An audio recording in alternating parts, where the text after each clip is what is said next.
ਇਕ ਓੰਕਾਰ ਸਤਨਾਮ ਕਰਤਾ ਪੁਰਖ ਨਿਰਭਉ ਨਿਰਵੈਰ ਅਕਾਲ ਮੂਰਤ ਅਜੂਨੀ ਸੈਭੰ ਗੁਰ ਪ੍ਰਸਾਦ।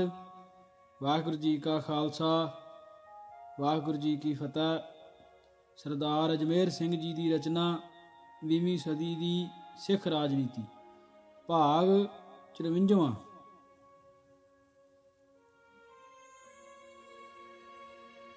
ਸੰਤ ਹਰਚੰਦ ਸਿੰਘ ਦੀ ਤੁਲਨਾ ਵਿੱਚ ਸੰਤ ਜਰਨੈਲ ਸਿੰਘ ਦੀ ਵਿਲੱਖਣਤਾ ਇਹ ਸੀ ਕਿ ਉਹ ਜੋ ਵੀ ਫੈਸਲਾ ਕਰਦੇ ਸਨ ਠੀਕ ਗਲਤ ਦੇ ਆਧਾਰ ਤੇ ਕਰਦੇ ਸਨ ਅਤੇ ਆਪਣੀ ਸੁਤੰਤਰ ਸੋਚ ਅਨੁਸਾਰ ਕਰਦੇ ਸਨ। ਇਸ ਮਾਮਲੇ 'ਚ ਉਹ ਕੋਈ ਬਾਹਰੀ ਪ੍ਰਭਾਵ ਨਹੀਂ ਸਨ ਕਬੂਲਦੇ, ਦਬਾਅ ਤਾਂ ਉੱਕਾ ਹੀ ਨਹੀਂ। ਇਹ ਇੱਕ ਵੱਡਾ ਕਾਰਨ ਸੀ ਜਿਸ ਦੀ ਬਦੌਲਤ ਸੰਤ ਭਿੰਡਰਾਂਵਾਲੇ ਆਪਣੇ ਆਪ ਨੂੰ ਨਾ ਸਿਰਫ ਰਾਜਨੀਤੀ ਦੇ ਆਮ ਵਿਕਾਰਾਂ ਤੋਂ ਸੁਰਖਰੂ ਰੱਖਣ 'ਚ ਸਫਲ ਰਹੇ, ਸਗੋਂ ਉਹ ਅਕਾਲੀ ਰਾਜਨੀਤੀ ਦੀਆਂ ਕੁਰੀਤੀਆਂ ਵਿਰੁੱਧ ਸੰਘਰਸ਼ ਦੇ ਝੰਡਾ ਬਰਦਾਰ ਬਣ ਕੇ ਉੱਭਰ ਆਏ। ਇਸ ਦੀ ਤੁਲਨਾ ਵਿੱਚ ਸੰਤ ਹਰਚੰਦ ਸਿੰਘ ਲੌਂਗੋਵਾਲ ਆਪਣੀ ਸਾਰੀ ਨੇਕੀ ਦੇ ਬਾਵਜੂਦ ਅਕਾਲੀ ਰਾਜਨੀਤੀ ਦੇ ਨਕਾਰੀ ਲੱਛਣਾਂ ਨਾਲੋਂ ਨਾ ਸਿਰਫ ਆਪਣਾ ਨਖੇੜਾ ਨਹੀਂ ਕਰ ਸਕੇ, ਸਗੋਂ ਉਹ ਅਮਲੀ ਤੌਰ ਤੇ ਇਸ ਨਕਾਰੀ ਰਾਜਨੀਤੀ ਦੇ ਪ੍ਰਮੁੱਖ ਦੂਤ ਬਣ ਕੇ ਉੱਭਰ ਆਏ।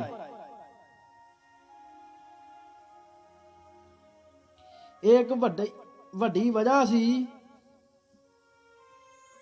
ਜਿਸ ਦੇ ਕਰਕੇ ਧਰਮ ਯੁੱਧ ਮੋਰਚੇ ਦੇ ਸਮੁੱਚੇ ਅਮਲ ਦੌਰਾਨ ਦੋਨਾਂ ਸੰਤਾਂ ਵਿਚਕਾਰ ਲਗਾਤਾਰ ਇੱਕ ਤਣਾਅ ਤੇ ਓਪਰਾਪਣ ਬਣਿਆ ਰਿਹਾ।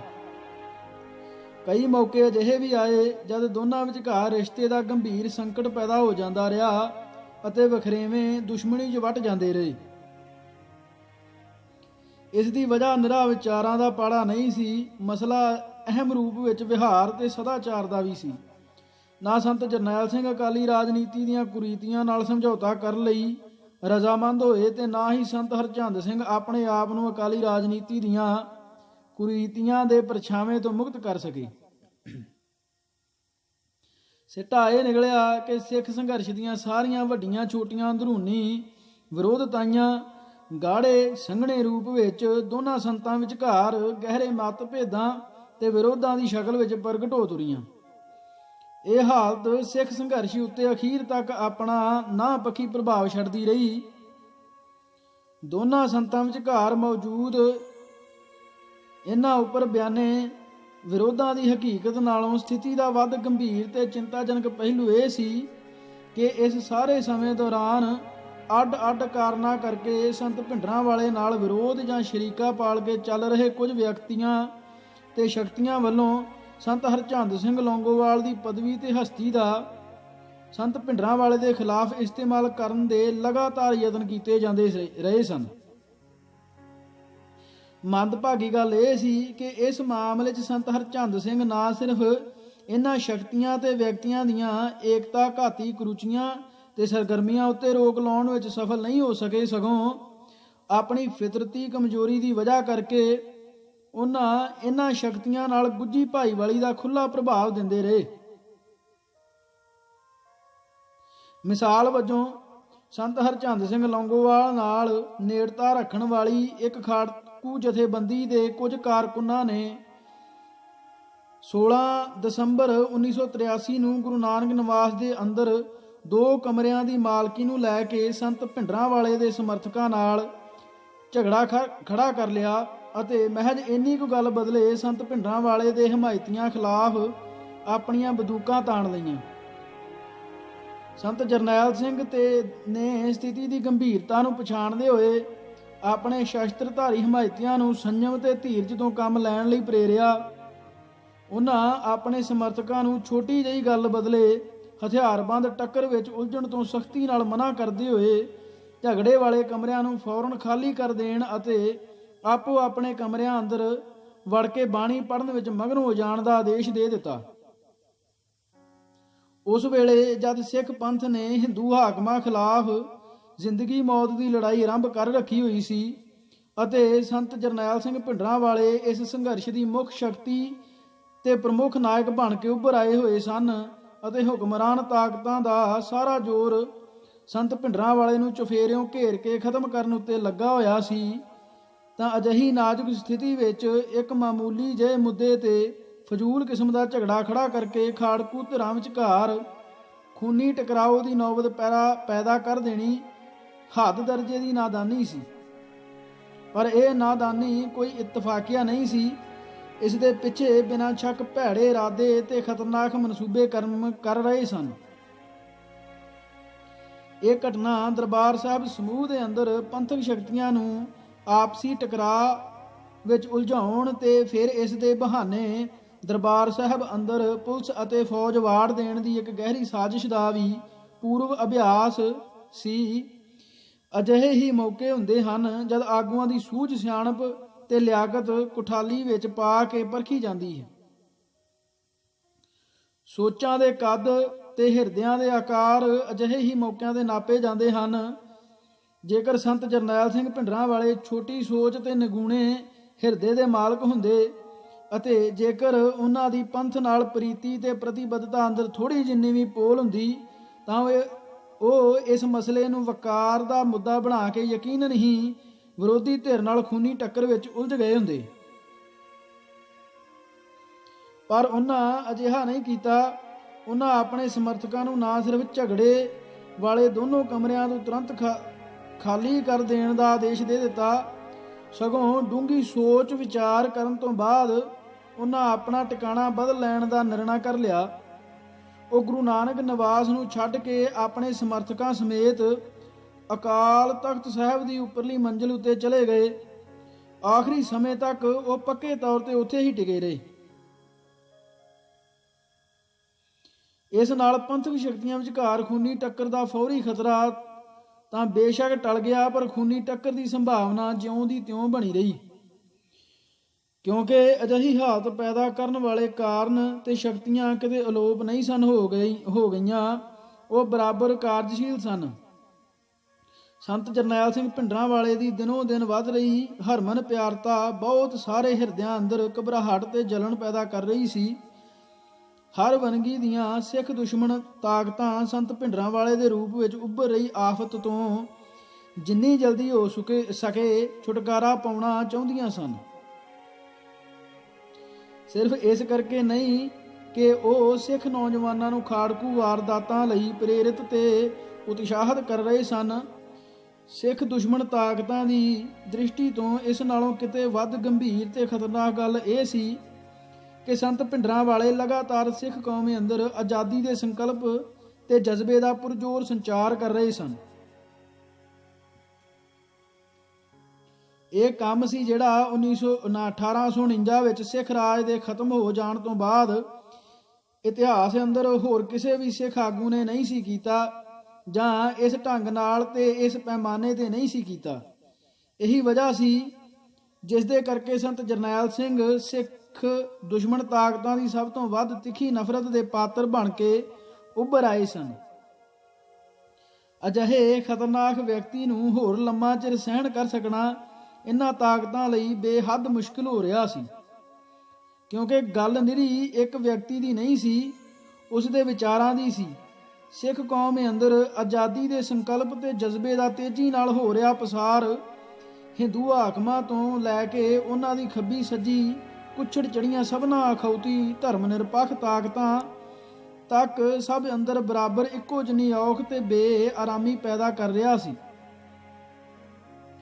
ਜਿਸ ਕਰਕੇ ਇਸ ਗੁਸਤਾਖ ਆਵਾਜ਼ ਨੂੰ ਹਮੇਸ਼ਾ ਲਈ ਚੁੱਪ ਕਰਾ ਦੇਣਾ ਇਹਨਾਂ ਸਭਨਾਂ ਤਾਕਤਾਂ ਦੀ ਸਰਬ ਸਾਂਝੀ ਰਾਏ ਤੇ ਲੋੜ ਬਣ ਗਈ ਸੀ।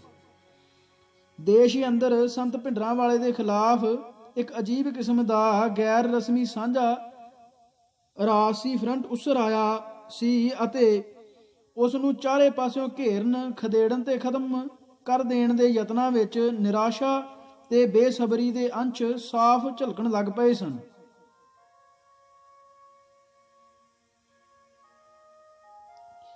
ਮਾਰਚ 1983 ਨੂੰ ਰਾਤ ਦੇ ਤੀਜੇ ਪਹਿਰ ਅੰਮ੍ਰਿਤਸਰ ਸ਼ਹਿਰ ਤੋਂ ਬਾਹਰ ਮਾਨਾਵਾਲਾ ਪਿੰਡ ਦੇ ਨਜ਼ਦੀਕ ਦਮਦਮੀ ਟਕਸਾਲ ਦੀ ਇੱਕ ਜੀਪ ਉੱਤੇ ਅਚਾਨਕ ਘਾਤ ਲਗਾ ਕੇ ਹਮਲਾ ਕੀਤਾ ਗਿਆ, ਜਿਸ ਨਾਲ ਜੀਪ 'ਚ ਸਵਾਰ ਇੱਕ ਸਿੰਘ ਦੀ ਥਾਂ ਮੌਤ ਹੋ ਗਈ, ਜਦਕਿ ਜੀਪ ਚਲਾ ਰਿਹਾ ਦੂਸਰਾ ਸਿੰਘ ਬੁਰੀ ਤਰ੍ਹਾਂ ਘਾਇਲ ਹੋ ਗਿਆ। ਬਾਅਦ 'ਚ ਪਤਾ ਚੱਲਿਆ ਕਿ ਪੁਲਿਸ ਨੂੰ ਉਸਦੇ ਕਿਸੇ ਸੂਹੀਏ ਨੇ ਇਹ ਗੁਪਤ ਸੂਚਨਾ ਦਿੱਤੀ ਸੀ ਕਿ ਰਾਤ ਨੂੰ ਸੰਤ ਭਿੰਡਰਾਂ ਵਾਲੇ ਜੀਪ 'ਚ ਸਵਾਰ ਹੋ ਕੇ ਆਪਣੇ ਮਹਿਤੇ ਚੌਂਕ ਵਾਲੇ ਮੁੱਖ ਟਿਕਾਣੇ ਉੱਤੇ ਗੇੜਾ ਮਾਰਨ ਜਾ ਰਹੇ ਹਨ। ਪੁਲਿਸ ਨੇ ਜਿਸ ਢੰਗ ਨਾਲ ਇਸ ਜੀਪ ਉੱਤੇ ਘਾਤ ਲਗਾ ਕੇ ਹਮਲਾ ਕੀਤਾ, ਉਸ ਤੋਂ ਪਤਾ ਚੱਲਦਾ ਸੀ ਕਿ ਇਰਾਦਾ ਸੰਤ ਭਿੰਡਰਾਂ ਵਾਲੇ ਨੂੰ ਜਾਨੋਂ ਮਾਰ ਦੇਣ ਦਾ ਸੀ। ਅਜਿਹੀ ਵਿਉਂਤ ਕਿਸੇ ਵੀ ਤਰ੍ਹਾਂ ਹੇਠਲੇ ਪੱਧਰ ਤੇ ਨਹੀਂ ਸੀ ਵਿਉਂਤੀ ਹੋ ਸਕਦੀ। ਇਹ ਫੈਸਲਾ ਬਿਨਾਂ ਸ਼ੱਕ ਉਤਲੇ ਪੱਧਰ ਤੇ ਹੋਇਆ ਹੋਵੇਗਾ ਅਤੇ ਬਾਕਾਇਦਾ ਸੋਚ ਵਿਚਾਰ ਕੇ ਹੋਇਆ ਹੋਵੇਗਾ। ਇਸ ਚੋਂ ਹਿੰਦੂ ਹਾਕਮਾਂ ਦੇ ਮਨਸ਼ੇ ਤੇ ਮਨਸੂਬੇ ਸਾਫ਼ ਹੋ ਗਏ ਸਨ। ਸੰਤ ਜਰਨੈਲ ਸਿੰਘ ਨੂੰ ਜਿਹੜੀ ਗੱਲ ਤੇ ਵੱਧ ਬੇਚੈਨ ਕੀਤਾ, ਉਹ ਸਿੱਖ ਦੁਸ਼ਮਣ ਤਾਕਤਾਂ ਦੀ ਇਹ ਖਤਰਨਾਕ ਗੋਂਦ ਨਹੀਂ ਸੀ। ਉਹਨਾਂ ਲਈ ਵੱਧ ਗੰਭੀਰ ਤੇ ਚਿੰਤਾ ਵਾਲੀ ਗੱਲ ਇਹ ਸੀ ਕਿ ਸੂਹੀਆ ਏਜੰਸੀਆਂ ਉਹਨਾਂ ਦੀ ਸੁਰੱਖਿਆ ਦੇ ਅੰਦਰੂਨੀ ਘੇਰੇ ਤੱਕ ਆਪਣੀ ਪਹੁੰਚ ਬਣਾਉਣ ਵਿੱਚ ਸਫਲ ਹੋ ਗਈਆਂ ਸਨ। ਇੱਕ ਸੁਲਝੇ ਤੇ ਚੁਕੰਨੇ ਜਰਨੈਲ ਦੀ ਤਰ੍ਹਾਂ ਉਹਨਾਂ ਫੌਰਨ ਇਸ ਦਿਸ਼ਾ ਵੱਲ ਪੂਰਾ ਧਿਆਨ ਮੋੜ ਦਿੱਤਾ। ਇਸੇ ਸਿਲਸਿਲੇ ਵਿੱਚ ਇਸ ਘਟਨਾ ਤੋਂ ਥੋੜੇ ਹੀ ਦਿਨਾਂ ਬਾਅਦ 25 ਅਪ੍ਰੈਲ ਪੰਜਾਬ ਪੁਲਿਸ ਦੇ ਇੱਕ ਬਹੁਤ ਹੀ ਉੱਪਰਲੇ ਪੱਧਰ ਦੇ ਅਫਸਰ DIG ਅਵਤਾਰ ਸਿੰਘ ਅਟਵਾਲ ਦੀ ਦਰਬਾਰ ਸਾਹਿਬ ਚੋਂ ਬਾਹਰ ਨਿਕਲਦਿਆਂ ਹੀ ਦਰਸ਼ਨੀ ਡਿਉੜੀ ਦੇ ਬੂਹੇ ਉੱਤੇ ਗੋਲੀਆਂ ਮਾਰ ਕੇ ਹੱਤਿਆ ਕਰ ਦਿੱਤੀ ਗਈ। ਨਾ ਸਿਰਫ ਪੰਜਾਬ ਅੰਦਰ ਸਗੋਂ ਭਾਰਤ ਅੰਦਰ ਹੀ ਪੁਲਿਸ ਦੇ ਐਡੇ ਵੱਡੇ ਅਫਸਰ ਦੇ ਕਤਲ ਦੀ ਇਹ ਪਹਿਲੀ ਘਟਨਾ ਸੀ। ਇਸ ਨਾਲ ਸੁਭਾਵਿਕ ਹੀ ਹਕੂਮਤੀ ਢਾਂਚੇ ਤੇ ਹੁਕਮਰਾਨ ਹਲਕਿਆਂ ਅੰਦਰ ਤਿੱਖੀ ਖਲਬਲੀ ਮਚ ਗਈ। ਸੰਤ ਭਿੰਡਰਾਂ ਵਾਲੇ ਦੇ ਖਿਲਾਫ ਫੌਰੀ ਤੇ ਅਸਰਦਾਰ ਕਾਰਵਾਈ ਦੀ ਮੰਗ ਹੋਰ ਉੱਚੀ ਹੋ ਗਈ। ਇੰਦਰਾ ਗਾਂਧੀ ਇਸ ਨੂੰ ਫਿਰਕੂ ਮੰਗ ਤੇ ਇਸ ਪਿੱਛੇ ਕੰਮ ਕਰਦੀਆਂ ਫਿਰਕੂ ਭਾਵਨਾਵਾਂ ਨਾਲ ਪੂਰੀ ਤਰ੍ਹਾਂ ਇੱਕ ਮੱਤ ਤੇ ਇੱਕ ਸੁਰ ਹੁੰਦੇ ਹੋਏ ਵੀ ਆਪਣੀਆਂ ਅਲੱਗ ਗੀਟੀਆਂ ਖੇਡ ਰਹੀ ਸੀ। ਇੱਕ ਤਾਂ ਉਹ ਹਿੰਦੂ ਭਾਵਨਾਵਾਂ ਨੂੰ ਅਜੇ ਹੋਰ ਸਿਖਰਾਂ ਤੇ ਲੈ ਜਾਣਾ ਚਾਹੁੰਦੀ ਸੀ ਤਾਂ ਜੋ ਇਹਨਾਂ ਦੀ ਹੋਰ ਵੱਧ ਭਰਪੂਰ ਵਰਤੋਂ ਹੋ ਸਕੇ। ਦੂਜਾ, ਉਹ ਹਾਲਤਾਂ ਦੀ ਘੁੰਮਣ ਘੇਰੀ ਵਿੱਚ ਫਸ ਕੇ ਰਹਿ ਗਈ ਅਕਾਲੀ ਲੀਡਰਸ਼ਿਪ ਨੂੰ ਅਜੇ ਹੋਰ ਗੋਤੇ ਖਵਾਉਣਾ ਚਾਹੁੰਦੀ ਸੀ। ਉਹ ਦਰਬਾਰ ਸਾਹਿਬ ਸਮੂਹ ਅੰਦਰਲੀ ਹਾਲਤ ਉੱਤੇ ਨੇੜਲੀ ਨਜ਼ਰ ਟਿਕਾ ਕੇ ਚੱਲ ਰਹੀ ਸੀ ਅਤੇ ਉਸ ਦੀ ਸੰਤ ਜਰਨੈਲ ਸਿੰਘ ਭਿੰਡਰਾਂ ਵਾਲੇ ਵਿਰੁੱਧ ਸਿੱਧੀ ਕਾਰਵਾਈ ਲਈ ਵੱਧ ਢੁਕਵੇਂ ਬਹਾਨੇ ਦੀ ਤਲਾਸ਼ ਦਰਬਾਰ ਸਾਹਿਬ ਅੰਦਰ ਸਿੱਖਾਂ ਨੂੰ ਆਪਸੀ ਹਥਿਆਰਬੰਦ ਟੱਕਰ ਵਿੱਚ ਉਲਝਾਉਣ ਦੀ ਖੂਨੀ ਪਿਆਸ ਵਿੱਚ ਵਟ ਗਈ ਸੀ। 1984 ਦਾ ਵਰ੍ਹਾ ਸ਼ੁਰੂ ਹੋਣ ਵੇਲੇ ਤੱਕ ਦਰਬਾਰ ਸਾਹਿਬ ਦੇ ਅੰਦਰ ਹਾਲਤਾਂ ਸੱਚਮੁੱਚ ਹੀ ਇਹ ਖਤਰਨਾਕ ਰੁਖ ਅਖਤਿਆਰ ਕਰ ਰਹੀਆਂ ਸਨ। ਸੰਤ ਭਿੰਡਰਾਂ ਵਾਲੇ ਦੀ ਲਾ ਮਿਸਾਲ ਚੜ੍ਹਤ ਨੇ ਸਿੱਖ ਕੌਮ ਦੇ ਬਾਹਰੀ ਦੁਸ਼ਮਣਾਂ ਦੀਆਂ ਹੀ ਨੀਂਦਾਂ ਹਰਾਮ ਨਹੀਂ ਸਨ ਕਰ ਰੱਖੀਆਂ। ਇਸ ਨੇ ਪੰਥ ਅੰਦਰਲੇ ਕੁਝ ਹਲਕਿਆਂ ਦੇ ਮਨ ਅੰਦਰ ਵੀ ਤਕੜੀ ਔਖ ਤੇ ਸਾੜ ਪੈਦਾ ਕਰ ਦਿੱਤਾ ਹੋਇਆ ਸੀ। ਅਕਾਲੀ ਰਾਜਨੀਤੀ ਦੇ ਵਿਚਾਰਾਂ ਵਿੱਚ ਗਰਸੇ ਹੋਏ ਤੱਤਾਂ ਨੂੰ ਇੱਕ ਸੱਚੇ ਤੇ ਸੁੱਚੇ ਸਿੱਖ ਆਗੂ ਦੇ ਇਸ ਕਦਰ ਬਲਵਾਨ ਹੋ ਜਾਣ ਤੇ ਉਂਝ ਹੀ ਆਪਣਾ ਨੈਤਿਕ ਪਾਲਾ ਮਾਰ ਰਿਹਾ ਸੀ।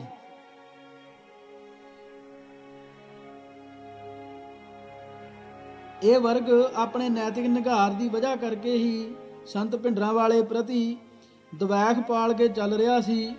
ਅਕਾਲੀ ਲੀਡਰਸ਼ਿਪ ਦੀਆਂ ਸਫਾਂ ਅੰਦਰਲੇ ਸੱਤਾ ਦੇ ਲੋਭੀ ਤੱਤ ਸੰਤ ਭਿੰਡਰਾਂ ਵਾਲੇ ਨੂੰ ਆਪਣੇ ਰਾਹ ਦੀ ਮੁੱਖ ਰੁਕਾਵਟ ਸਮਝਣ ਲੱਗ ਪਏ ਸਨ। ਸੋ ਉਹ ਸੁਭਾਵਿਕ ਹੀ ਇਸ ਰੁਕਾਵਟ ਦੇ ਜਿੰਨਾ ਹੋ ਸਕੇ ਛੇਤੀ ਦੂਰ ਹੋਣ ਦੀ ਮਨੋਕਾਮਨਾ ਰੱਖਦੇ ਸਨ।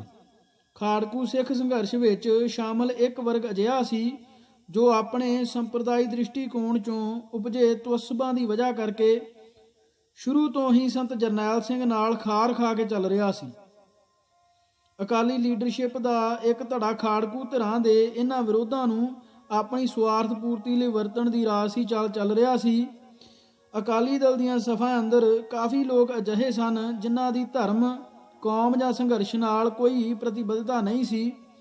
ਉਹ ਨਿਰੋਲ ਵਿਅਕਤੀਗਤ ਗਰਜਾਂ ਤੇ ਲਾਲਸਾਵਾਂ ਨੂੰ ਮੁੱਖ ਰੱਖ ਕੇ ਹੀ ਅਕਾਲੀ ਦਲ ਦੀਆਂ ਸਫਾਂ ਵਿੱਚ ਸ਼ਾਮਲ ਹੋਏ ਸਨ। ਇਹਨਾਂ ਵਿੱਚੋਂ ਕੁਝ ਆਪਣੀ ਚਤੁਰਾਈ ਤੇ ਹੁਸ਼ਿਆਰੀ ਨਾਲ ਅਹਿਮ ਅਹੁਦੇ ਹਥਿਆਉਣ ਵਿੱਚ ਵੀ ਸਫਲ ਹੋ ਨਿਬੜੇ ਸਨ। ਇਮਾਨ ਤੇ ਅਸੂਲਾਂ ਤੋਂ ਸਖਣੇ ਅਜਿਹੇ ਲੋਕ ਸਰਕਾਰੀ ਏਜੰਸੀਆਂ ਦੇ ਸਭ ਤੋਂ ਸੌਖੇ ਸ਼ਿਕਾਰ ਬਣਦੇ ਹਨ। ਅਕਾਲੀ ਦਲ ਦੀਆਂ ਸਫਾਂ ਅੰਦਰਲੇ ਅਜਿਹੇ ਤੱਤ ਹੀ ਸਨ ਜੋ ਸੰਤ ਭਿੰਡਰਾਂਵਾਲੇ ਦੇ ਸਭ ਤੋਂ ਵੱਧ ਸ਼ੁਰੀਲੇ ਨਿੰਦਕ ਬਣੇ ਹੋਏ ਸਨ। ਸਥਿਤੀ ਦਾ ਸਭ ਤੋਂ ਮੰਦਭਾਗਾ ਪਹਿਲੂ ਇਹ ਸੀ ਕਿ ਹਰਚੰਦ ਸਿੰਘ ਲੌਂਗੋਵਾਲ ਆਪਣੇ ਹੀ ਕੁਝ ਵਿਸ਼ੇਸ਼ ਕਾਰਨਾਂ ਕਰਕੇ ਇੱਕ ਪੜਾਅ ਤੇ ਜਾ ਕੇ ਸੰਤ ਜਰਨੈਲ ਸਿੰਘ ਭਿੰਡਰਾਂਵਾਲੇ ਦੇ ਵਿਰੋਧ ਵਿੱਚ ਲਾਮਬੰਦ ਹੋਏ ਉਪਰੋਕਤ ਸਾਰੇ ਵਰਗਾਂ ਤੇ ਤੱਤਾਂ ਦੀ ਲੁਕਵੀਂ ਸਰਪ੍ਰਸਤੀ ਕਰਨ ਲੱਗ ਪਏ ਸਨ। ਹੋਰ ਕਿਸੇ ਵੀ ਗੱਲ ਨਾਲੋਂ ਸੰਤ ਭਿੰਡਰਾਂਵਾਲੇ ਨੇ ਇਸ ਗੱਲ ਦਾ ਸਭ ਤੋਂ ਵੱਧ ਦੁੱਖ ਮੰਨਿਆ ਅਕਾਲੀ ਦਲ ਦੇ ਹੋਰਨਾਂ ਹੇਠਲੇ ਤੇ ਦਰਮਿਆਨੇ ਪੱਧਰਾਂ ਉੱਤੇ ਉਹਨਾਂ ਖਿਲਾਫ ਚਲਾਈ ਜਾ ਰਹੀ ਭੰਡੀ ਪ੍ਰਚਾਰ ਦੀ ਮੁਹਿੰਮ, ਜਿਸ ਵਿੱਚ ਉਹਨਾਂ ਨੂੰ ਖੁੱਲ੍ਹੇਆਮ ਪੰਥ ਦੇ ਦੁਸ਼ਮਣ ਤੇ ਕਾਂਗਰਸ ਦੇ ਏਜੰਟ ਕਿਹਾ ਜਾ ਰਿਹਾ ਸੀ। ਸਾਂਝੇ ਪੰਥਕ ਸੰਘਰਸ਼ ਅੰਦਰ ਥੋੜ੍ਹੀ ਬੇਇਤਫਾਕੀ ਤੇ ਬੇਸੁਆਦੀ ਦਾ ਰੰਗ ਘੋਲਣ ਤੋਂ ਵੱਧ ਵਿਅਕਤੀਗਤ ਪੱਧਰ ਉੱਤੇ ਸੰਤ ਭਿੰਡਰਾਂਵਾਲੇ ਨੂੰ ਬਹੁਤਾ ਹਰਜਾ ਪਹੁੰਚਾਉਣ ਦਾ ਤੰਤ ਨਹੀਂ ਸੀ ਰੱਖਦੀ, ਕਿਉਂਕਿ ਅਜਿਹੇ ਨਿੰਦਕਾਂ ਦੀ ਸਿੱਖ ਪੰਥ ਅੰਦਰ ਬਹੁਤੀ ਸ਼ਾਖ ਨਹੀਂ ਸੀ। ਪਰੰਤੂ ਧਰਮਯੁੱਧ ਮੋਰਚੇ ਦੇ ਪ੍ਰਮੁੱਖ ਸੰਚਾਲਕ ਹੋਣ ਦੇ ਨਾਤੇ ਸੰਤ ਹਰਚੰਦ ਸਿੰਘ ਲੌਂਗੋਵਾਲ ਦੁਆਰਾ ਪੰਥਕ ਏਕਤਾ ਦੀ ਭਾਵਨਾ ਨੂੰ ਗਹਿਰਾ ਹਰਜਾ ਪਹੁੰਚਾ ਰਹੇ ਇਸ ਭੰਡੀ ਪ੍ਰਚਾਰ ਦਾ ਨਾ ਸਿਰਫ ਕੋਈ ਨੋਟਿਸ ਨਾ ਲਿਆ ਜਾਣਾ, ਸਗੋਂ ਇਸ ਤੋਂ ਵੀ ਵੱਧ ਇਸ ਨੂੰ ਲੁਕਵੀਂ ਹਮਾਇਤ ਤੇ ਹੱਲਾਸ਼ੇਰੀ ਦੇਣੀ ਸਿੱਖ ਸੰਘਰਸ਼ ਲਈ ਰਾਜਸੀ ਤੌਰ ਤੇ ਵੀ ਬੇਹੱਦ ਨੁਕਸਾਨਦੇਹ ਸੀ ਅਤੇ ਇਖਲਾਕੀ ਦ੍ਰਿਸ਼ਟੀ ਤੋਂ ਵੀ ਉਚਿਤ ਨਹੀਂ ਸੀ। ਸੰਤ ਹਰਚੰਦ ਸਿੰਘ ਲੌਂਗੋਵਾਲ ਦੇ ਇਸ ਇਤਰਾਜ਼ਯੋਗ ਵਤੀਰੇ ਸਦਕਾ ਇੱਕ ਵਾਰ ਤਾਂ ਹਾਲਤ ਇਹ ਬਣ ਗਈ ਸੀ ਕਿ ਪੰਥਕ ਏਕਤਾ ਦਾ ਸਾਰਾ ਜੁਗਾੜ ਹੀ ਖਤਰੇ ਮੂੰਹ ਆ ਗਿਆ ਸੀ। ਇਸ ਨਾਲ ਸਿੱਖ ਸੰਘਰਸ਼ ਅੱਧ ਵਿਚਾਲੇ ਹੀ ਗਰਭਪਾਤ ਹੋ ਜਾਣ ਦਾ ਹਕੀਕੀ ਡਰ ਪੈਦਾ ਹੋ ਗਿਆ ਸੀ। ਮਨ ਅੰਦਰ ਪੰਥ ਪ੍ਰਤੀ ਥੋੜਾ ਜਿੰਨਾ ਵੀ ਲਗਾਅ ਤੇ ਦਰਦ ਰੱਖਣ ਵਾਲੇ ਹਰ ਸਿੱਖ ਦਾ ਇਸ ਹਾਲਤ ਉੱਤੇ ਵਿਆਕੁਲ ਤੇ ਚਿੰਤਾਗ੍ਰਸਤ ਹੋ ਜਾਣਾ ਸੁਭਾਵਿਕ ਸੀ। ਸੰਤ ਭਿੰਡਰਾਂਵਾਲੇ ਦੇ ਬਿਆਨਾਂ ਤੇ ਵਿਖਿਆਨਾਂ ਚੋਂ ਇਸ ਦਰਦ ਦੀ ਗਹਿਰਾਈ ਤੇ ਤੀਬਰਤਾ ਦਾ ਸਾਫ਼ ਅੰਦਾਜ਼ਾ ਲਾਇਆ ਜਾ ਸਕਦਾ ਸੀ।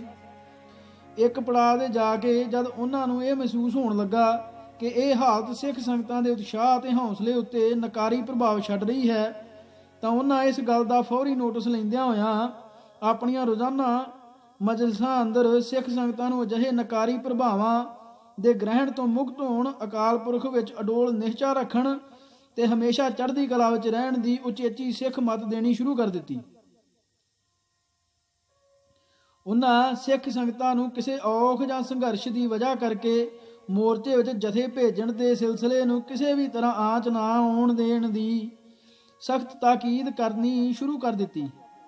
ਇੱਥੋਂ ਤੱਕ ਕਿ ਜਦ 17 ਅਪ੍ਰੈਲ 1984 ਨੂੰ ਸੰਤ ਭਿੰਡਰਾਂਵਾਲੇ ਦੇ ਇੱਕ ਅਤੀ ਨਜ਼ਦੀਕੀ ਤੇ ਭਰੋਸੇਯੋਗ ਸਾਥੀ ਭਾਈ ਸੁਰਿੰਦਰ ਸਿੰਘ ਸੋਢੀ ਨੂੰ ਇੱਕ ਗਹਿਰੀ ਸਾਜ਼ਿਸ਼ ਦੇ ਅਧੀਨ ਦਰਬਾਰ ਸਾਹਿਬ ਸਮੂਹ ਦੇ ਨਾਲ ਲਗਵੇਂ ਇੱਕ ਹੋਟਲ ਵਿੱਚ ਧੋਖੇ ਨਾਲ ਗੋਲੀਆਂ ਮਾਰ ਕੇ ਹਲਾਕ ਕਰ ਦਿੱਤਾ ਗਿਆ, ਤਾਂ ਵੀ ਉਹਨਾਂ ਆਪਣੇ ਰੋਹ ਤੇ ਗੁੱਸੇ ਨੂੰ ਇੱਕ ਖਾਸ ਸੀਮਾ ਤੋਂ ਪਾਰ ਨਹੀਂ ਜਾਣ ਦਿੱਤਾ।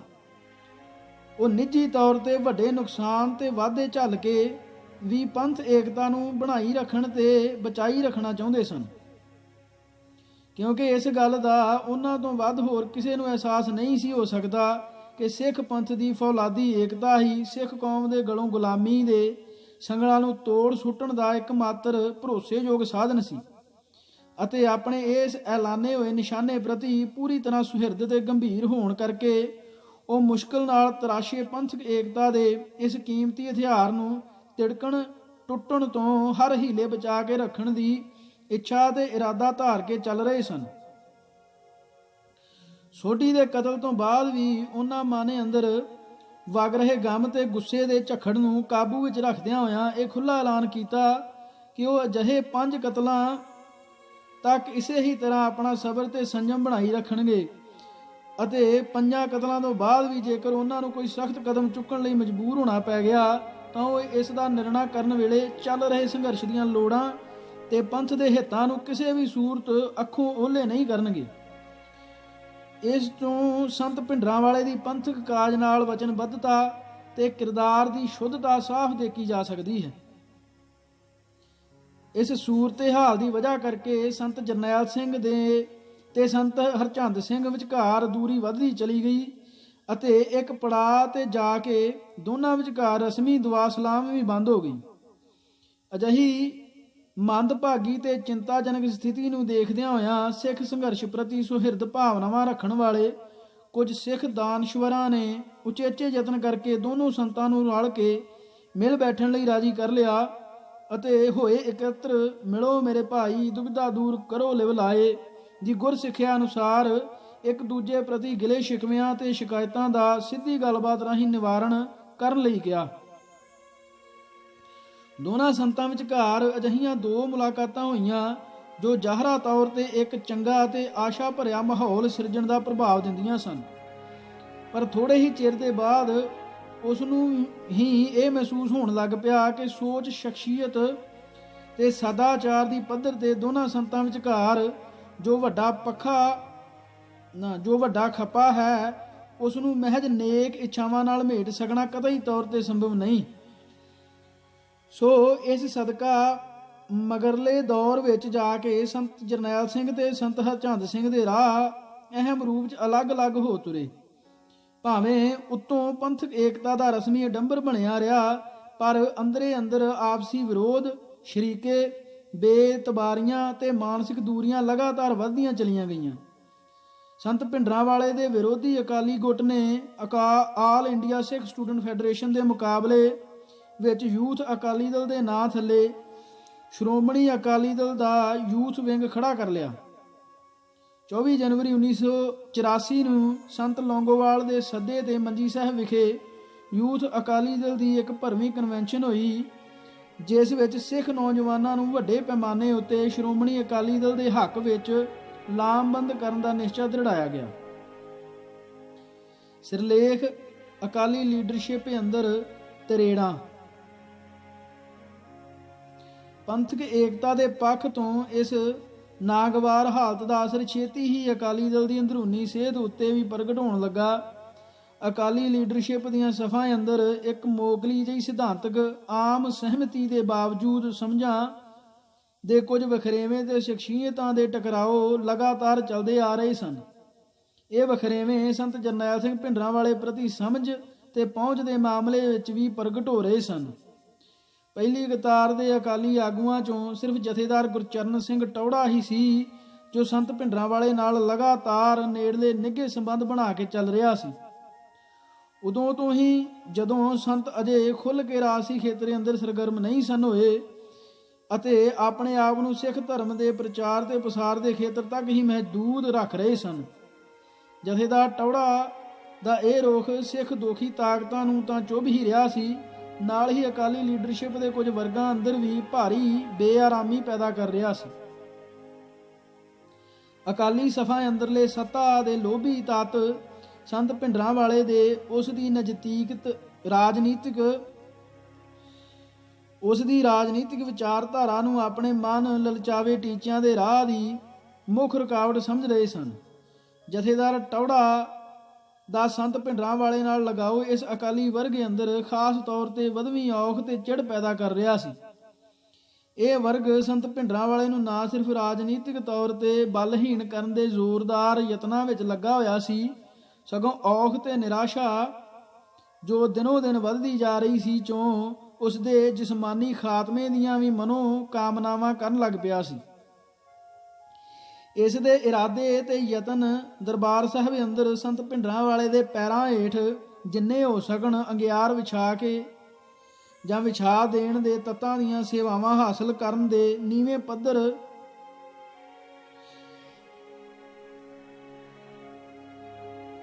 ਸੰਤ ਭਿੰਡਰਾਂਵਾਲੇ ਦੇ ਪੈਰਾਂ ਹੇਠ ਜਿੰਨੇ ਹੋ ਸਕਣ ਅੰਗਿਆਰ ਵਿਛਾ ਦੇਣ ਦੇ ਸਨ। ਇਸ ਮਕਸਦ ਲਈ ਉਹ ਸਿੰਘ ਸਹਿਬਾਨ ਦਾ ਸਹਿਯੋਗ ਤੱਕਣ ਤੋਂ ਲੈ ਕੇ ਅਪਰਾਧੀ ਤੱਤਾਂ ਦੀਆਂ ਸੇਵਾਵਾਂ ਹਾਸਲ ਕਰਨ ਦੇ ਨੀਵੇਂ ਪੱਧਰ ਤੱਕ ਵੱਧ ਗਏ ਸਨ। ਉਹ ਸਿੰਘ ਸਹਿਬਾਨ ਉੱਤੇ ਸੰਤ ਜਰਨੈਲ ਸਿੰਘ ਦੇ ਖਿਲਾਫ ਕੋਈ ਸਖਤ ਆਦੇਸ਼ ਜਾਂ ਹੁਕਮਨਾਮਾ ਜਾਰੀ ਕਰਵਾਉਣ ਲਈ ਦਬਾਅ ਪਾ ਰਹੇ ਸਨ।